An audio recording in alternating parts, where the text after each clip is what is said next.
नमस्कार, स्वागत है आपका माया नगरी में, जहां हम आपको एंटरटेनमेंट की दुनिया के कुछ दिलचस्प स्टोरी से रूबरू कराएंगे। मैं हूं आशीष दुबे और मेरे साथ है मेरी co-host Ananya Varma. So Ananya, let's start with some big OTT releases. Yes Ashish, hello and welcome everyone. आज माया नगरी में सबसे पहली और बड़ी हिट मैं आपको बता देना चाहती हूँ।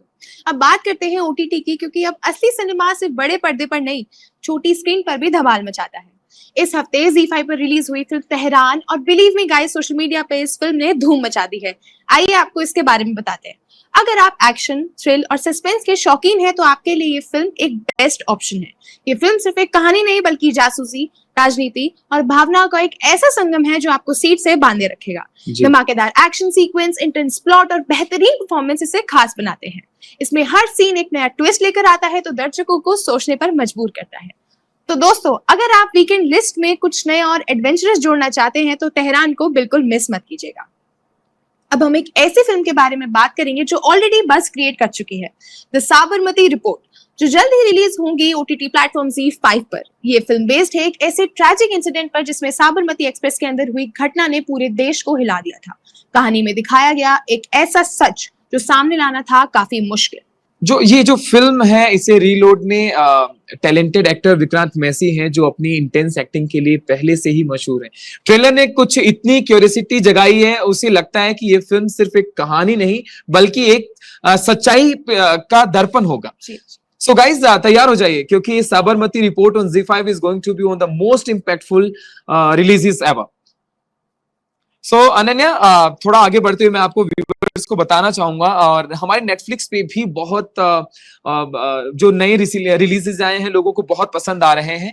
जो सबसे पहली रिलीज है वो है सारे जहां से अच्छा, द साइलेंट गार्जियन सीजन 1। 1970 के दशक की परमाणु दौड़ में भारत के जासूस विष्णु शंकर की कहानी है, जो पड़ोसी देश के परमाणु कार्यक्रम को रोकने की कोशिश करता है। आर्यन काव, रजत कपूर की अगुवाई में 3 साल पुरानी RANW का सामना 23 साल पुराने ISI और उसके निर्दयी प्रमुख मुर्तजा मलिक सनी हिंदुजा से होता है। फिल्म में खुफिया मिशन, छुपे संदेश और हाई टेंशन जासूसी आपको अंत तक बांधे रखती है। और सबसे बड़ी बात मैं अनन्या बताऊंगा कि प्रतीक गांधी और सनी हिंदुजा के दमदार अभिनय के साथ यह स्पाई ड्रामा, थ्रिल और रोमांच को पूरा पैकेज बनाती है। लेकिन एक जो चीज अनन्या, आप कभी किसी भी मूवी में देखें, जो आपका भी आइडिया लेना चाहूंगा कि जो मूवीज होती है उसमें सबसे ज्यादा थ्रिल का एंजॉयमेंट होता है, लोग थ्रिल एंजॉय करते हैं। तो कभी आप थ्रिल मूवी देखो तो अपने आप में एक एक्साइटमेंट हो जाती है। और जॉन इब्राहिम की एक मूवी अपने आप में एक बहुत बड़ी हिस्ट्री थी, जब आपने देखी होगी, परमाणु स्टोरी आई थी, the story of Pokhran.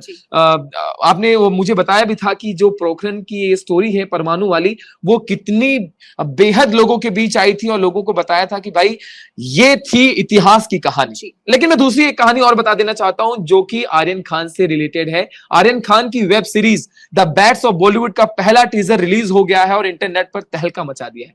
Teaser में आर्यन का SRK स्टाइल नरेशन देखा आपने अनन्या? लोग बस यही कह रहे हैं, लाइक फादर लाइक सन। नेटिजन्स का कहना है कि आर्यन अपने पिता एकदम शाहरुख खान जैसे दिखते हैं, उनके एक्सप्रेशंस, उनकी एक्टिंग, कुछ ने तो लिख दिया कि Aryan look so good, acting भी टॉप नॉच है, बिल्कुल अपने पिता की तरह। वही कुछ ने टीजर के कंटेंट पर भी कमेंट किया, आउटसाइडर्स इन बॉलीवुड पर शो बनाना जैसे कोई बिलियनियर सर्वाइवल गाइड लिख रहा हो। Super interesting.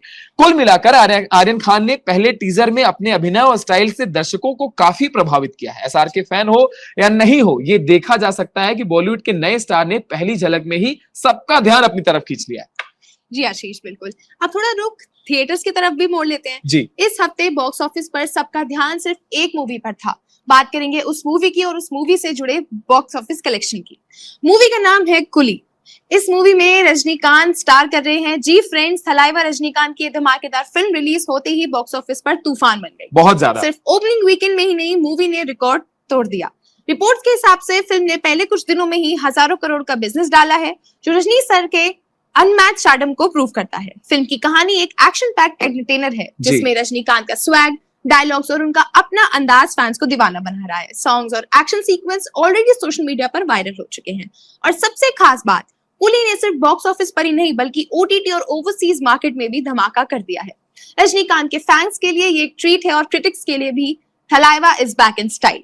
आपने बिल्कुल सही कहा, क्योंकि एक बार फिर से बॉलीवुड के बॉक्स ऑफिस पर मचा हुआ है जबरदस्त हंगामा, क्योंकि दो बड़े धमाके एक साथ टकराए हैं। ऋतिक रोशन और जूनियर एनटीआर, सर वॉर 2 आई और थलाइवा रजनीकांत की कुली। कुली के बारे में मैं आपको ये बता देना चाहती हूँ कि कुली कुली और हाँ हाँ, लेकिन मैं आपको रोकना चाहूंगा। कुली के बारे में तो हमको आपको बता ही देंगे, लेकिन मैं आपको बात करता हूं ना वार 2 की। वार 2 जो है, दोनों फिल्म्स के रिलीज के साथ ही बॉक्स ऑफिस पर एक बड़ा कलेश देखने को मिला है। जी, दोनों फिल्म्स के रिलीज के साथ ही बॉक्स ऑफिस पर एक बड़ा क्लैश देखने को मिला। कुली ने अपने एक्शन, मास डायलॉग्स और रजनी के स्वैग ने दम पर जबरदस्त ओपनिंग की, जबकि वॉर 2 अपनी high octane action sequence, Hrithik और जूनियर एनटीआर ने पावरफुल कॉम्बो और यश राज फिल्म के ग्रैंड स्केल के साथ अट्रैक्ट कर रही है ऑडियंस को। रिपोर्ट्स के हिसाब से कलेक्शंस दोनों तरफ स्ट्रॉन्ग है, लेकिन क्लैश होने की वजह से एक्सपेक्टेड नंबर्स कम हो गए हैं। फैंस थोड़ा डिसअपॉइंट हुए, क्योंकि दोनों मूवीज को अलग रिलीज मिलता तो कलेक्शंस डबल हो सकता था। बिल्कुल। क्रिटिसिज्म ये भी है कि क्लैश ने दोनों फिल्म्स की रीच को इफेक्ट किया, लेकिन एक बात पक्की है, स्क्रीन पर ऋतिक और जूनियर एनटीआर की धमाकेदार केमिस्ट्री और रजनीकांत का अनबीटेबल चार्म दोनों ही फैंस के लिए फेस्टिव से कम नहीं। अब देखना यह होगा कि बॉक्स ऑफिस की असली रेस का विनर कौन बनेगा, वॉर 2 या कुली। आशीष, हमारे बीच 2 सीक्वल मूवीज भी रिलीज हुई है जी, क्या कहानी है उनकी? कौन सी मूवी है जिससे लोग ज्यादा प्यार करेंगे? यार बिल्कुल अनन्या, आई नो। सबसे पहले मैं आपको बताना चाहूंगा कि जो पहली बड़ी हिट मिली है सन ऑफ सरदार 2 को, अजय देवगन की स्टार पावर पर टिकी फिल्म है, लेकिन कहानी और कॉमेडी दोनों ही कमजोर पड़ जाते हैं। जैसी अजय देवगन की विदेश यात्रा और मृणाल ठाकुर के साथ बनी कंफ्यूजन भरी कॉमेडी ज्यादा असर नहीं छोड़ती।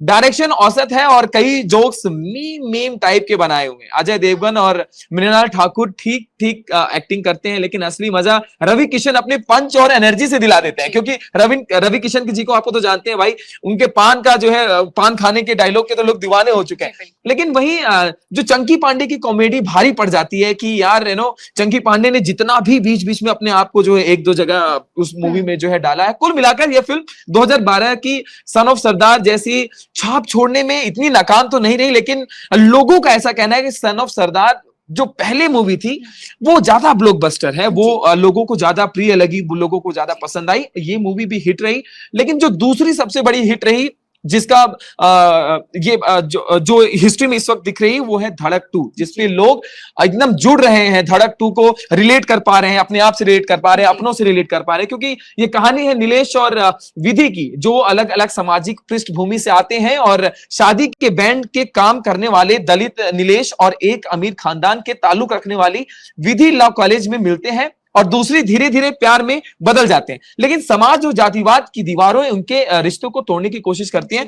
अनन्या, हमेशा प्यार और शादी में कहीं ना कहीं एक बाधा बनती है, वो बनती है कास्ट को लेकर।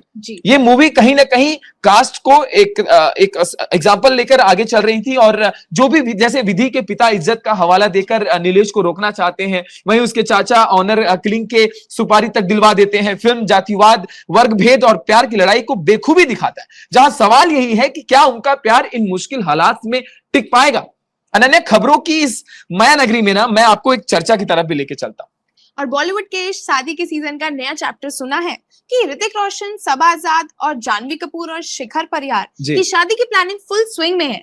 डेस्टिनेशन वेडिंग या तो गोवा या इटली कहीं भी हो सकती है। अनन्या, हाल फिलहाल में कपिल शर्मा के शो पे मैं आपको एक चीज बताना चाहता हूं कि हाल फिलहाल में कपिल शर्मा शो में सारा अली खान, आदित्य रॉय भी बहुत चर्चा में आए थे शादी वाले मैटर को लेके। जैसा आपने कहा कि बॉलीवुड के जो सितारे हैं, ऋतिक रोशन और ये जानवी कपूर और इन सब ये शादी को लेकर चर्चा में रहते हैं, तो मैं आपको एक चीज याद दिलाना चाहता हूँ, आदित्य रॉय कपूर जिनके साथ भी काम करते हैं उनकी शादी हो जाती है। शोभिता के साथ काम किया, उनकी शादी हो गई, और तभी सारा ने बताया कि उन्होंने रणवीर के साथ काम किया, उनकी भी शादी हो गई। वरुण विक्रांत विक्की के साथ काम किया, उनकी भी शादी हो गई। अनन्या, हाल फिलहाल में सैयारा मूवी बहुत हिट हुई, अगर आपको याद हो, और मैं अपने दर्शकों को बताना चाहता हूं कि उसमें जो एक्टर्स हैं, अहान पांडे जो कि अनन्या पांडे की भाई हैं, और अनीत पड्डा जिनका किरदार सैयारा में लोगों का दिल जीत चुका है, और दोनों सिंगल भी हैं। तो सोशल मीडिया पे रूमर्स फैल रही है कि अनन्या, आपका अब इस पे क्या कहना है? क्या ये जोड़ी भी कभी बन सकती है? हाँ बिल्कुल आशीष, क्योंकि सैयारा एक दिल को छू जाने वाली फिल्म है, और दोनों एक्टर्स बहुत ही खूबसूरती के साथ प्यार का सही मतलब समझाते नजर आ रहे हैं। लेकिन आशीष, इन दिनों जानवी कपूर चर्चा में बनी हुई है, क्यों? क्या आप जानते हैं? यार अनन्या, जानवी कपूर हमेशा किसी ना किसी चीज को लेकर चर्चा में तो आती रहती है, लेकिन इस वक्त उनका एक वायरल वीडियो लोगों में बहुत प्रचलित हो रहा है, जो कि सोशल मीडिया का एकदम डिस्कशन ऑफ पॉइंट हो चुका है। उन्होंने एक बहुत बड़ा डायलॉग बोल दिया है, जिसके पीछे इतना बड़ा विवाद हो गया है। लेकिन अब एक चीज और है कि अनन्या सिर्फ विवादों की वजह से नहीं, अपनी खूबसूरती की वजह से भी जानी जाती हैं। और उस दिन जो हांडी का प्रोग्राम था, जहां पे जन्माष्टमी लोग सेलिब्रेट कर रहे थे, वहां पे उन्होंने जो है एक डायलॉग ऐसा बोला जिसकी वजह से वो बहुत वायरल हो गई। वो सब तो ठीक है, लेकिन जानवी सुंदर तो है, एक डायलॉग की वजह से इतना वायरल हो जाना।